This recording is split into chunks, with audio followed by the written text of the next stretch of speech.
Next है वार with the Marathas. अब British का मैसूर के बाद मराठों के साथ 3 युद्ध हुए, 3 बैटल ऑफ पानीपत इन 1761, 3 युद्ध हुए। यानी 1761 में पानीपत के युद्ध के बाद जो मराठा लोग थे उनमें काफ़ी डिसयूनिटी हो गई, उनमें एकता नहीं थी, जिसकी वजह से कंपनी ने उनकी इस एडवांटेज का फ़ायदा उठाया। कंपनी ने, ईस्ट इंडिया कंपनी ने देखा, ब्रिटिश ने देखा कि इनके अंदर एकता नहीं, लोग आपस में ही विद्रोह कर रहे हैं, तो कंपनी ने इस चीज़ का फ़ायदा उठाया और उनके साथ युद्ध छेड़ दिए। इसमें 3 युद्ध हुए। पहला है जो मराठा युद्ध हुआ, उसमें ईस्ट इंडिया कंपनी और मराठों के बीच युद्ध हुआ, जो कि युद्ध ट्रीटी ऑफ सूरत के साथ स्टार्ट हुआ था और ट्रीटी ऑफ सालबाई के साथ खत्म हुआ। यानी कि इसमें जो युद्ध शुरू हुआ इसमें मराठों की हार हो गई और उन्होंने कुछ समझौतों के साथ इस युद्ध को खत्म कर दिया, जिसे ट्रीटी ऑफ सालबाई बोलते हैं। यानी एक समझौता हुआ इन दोनों के बीच में और उसी के साथ इस युद्ध को खत्म किया गया। दूसरा मराठा युद्ध कब हुआ? दूसरा मराठा युद्ध भी ईस्ट इंडिया कंपनी और मराठों के बीच में हुआ, 1803-1806 में हुआ, जिसमें ब्रिटिश लोग जीत गए और इससे क्या हुआ, जो मराठा लोग थे इनकी जो राज्य था वो और भी कमजोर हो गया। इसके बाद ब्रिटिश पैरामाउंट से बिफोर थर्ड वार, तीसरे मराठा युद्ध के पहले जो वारेन हेस्टिंग्स था, जो गवर्नर जनरल था, उसने क्या किया, जो बहुत से स्टेट थे उनको सब्सिडायरी अलायंसेस के थ्रू, सब्सिडायरी अलायंस होता था कि जिसमें कंपनी अपने सैनिकों को और बहुत सी चीज़ों में इंटरफेयर करके राज्यों में जो राजा होते थे उनके अंडर में कर देती थी। राज्यों को उनको सैलरी देनी पड़ती थी। इसके अलावा जो टैक्स होता था वो कंपनी वसूलती थी। जो राज्य टैक्स या पैसे नहीं दे पाते थे उनको कंपनी अपने अंडर में ले लेती थी। तीसरे युद्ध से पहले मराठों के साथ ये जो है कंपनी इस तरह से अपना राज्य क्षेत्र जो है और बढ़ा लिया था। उसके बाद जो तीसरा युद्ध हुआ था मराठों और अंग्रेजों के बीच में, वो हुआ था कब, जो है 1817 और 1818 में, 1817-1818 के बीच में हुआ, जिसमें पेशवा बाजीराव और ब्रिटिश के बीच युद्ध हुआ। मराठा की डिफीट हुई और जो मराठाओं की पेंशन होती थी वो खत्म कर दी गई, जिसके बाद से जो मराठा थे वो बिटूर में जाकर, कानपुर के पास जाकर वहाँ पर बस गए, वहाँ पर रहने लगे छिपकर। एंटी ब्रिटिश रेजिस्टेंस, इसमें क्या है, Lord Hastings initiated a new policy of paramountcy which meant that the company's power was greater than that of Indian states. Lord Hastings ने एक नई पॉलिसी स्टार्ट की जिसका नाम था पॉलिसी ऑफ पैरामाउंसी।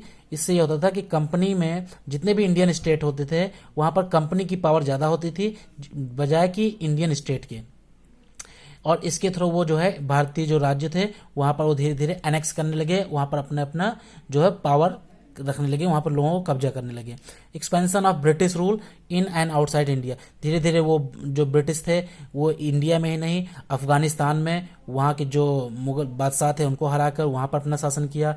पंजाब में जो महाराजा रणजीत सिंह के बेटे थे दिलीप सिंह, वहाँ पर कब्जा किया उनको हराकर। उसके बाद लॉर्ड डलहौजी ने एक नीति अपनाई जिसका नाम था डॉक्ट्रिन ऑफ लैप्स। इसमें क्या होता था, डॉक्ट्रिन ऑफ लैप्स में जो राजा होते थे अगर उनके कोई पुत्र नहीं होता था, जो राजा जिनके पुत्र नहीं होता था और उनकी मृत्यु के बाद वो राज्य किसका हो जाता था, कंपनी का हो जाता था। तो उन्होंने एक पॉलिसी, एक नीति लगाई, स्टार्ट की, जिसके थ्रू जिन राजा के बेटे नहीं होते थे तो वो राज्य कंपनी का हो जाता था। इस तरह से उन्होंने इतने राज्यों पर कब्जा कर लिया था, सतारा, संबलपुर, उदयपुर, नागपुर, झांसी, अवध, इसके अलावा और बहुत से किंगडम थे जहाँ पर इसी तरह से उन्होंने राजा किया। झांसी क्या था, जैसे रानी लक्ष्मीबाई थी, रानी लक्ष्मीबाई के कोई बेटे नहीं थे लेकिन उन्होंने एक बेटे को अडॉप्ट किया था जिससे कि वहाँ का वो शासक हो, लेकिन अंग्रेजों ने इस नीति का विरोध किया क्योंकि उसमें रूल में ये था कि कोई अडॉप्टेड सन भी वहाँ का राजा नहीं हो सकता है, जो डायरेक्ट अगर किसी का पुत्र होगा वही राजा होगा, अदरवाइज कोई नहीं होगा। तो इस नीति के थ्रू भी उन्होंने, इस पॉलिसी के थ्रू भी उन्होंने कई से राज्यों को अपने में मिलाया।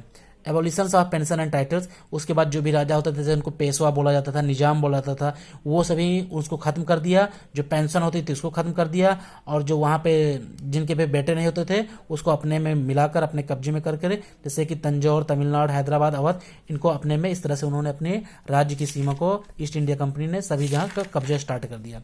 इसके बाद setting up of new administration, अब उन्होंने नया एडमिनिस्ट्रेशन, नए तरीके से अपना प्रशासन शुरू किया, शासन व्यवस्था शुरू की। Warren Hastings governor general from 1773 to 85, 1773 से 85 तक वारेन हेस्टिंग्स गवर्नर जनरल था।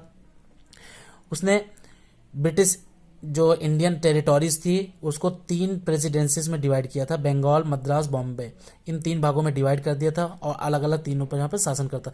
इन 1772 a new system of justice was introduce, each district had 2 court.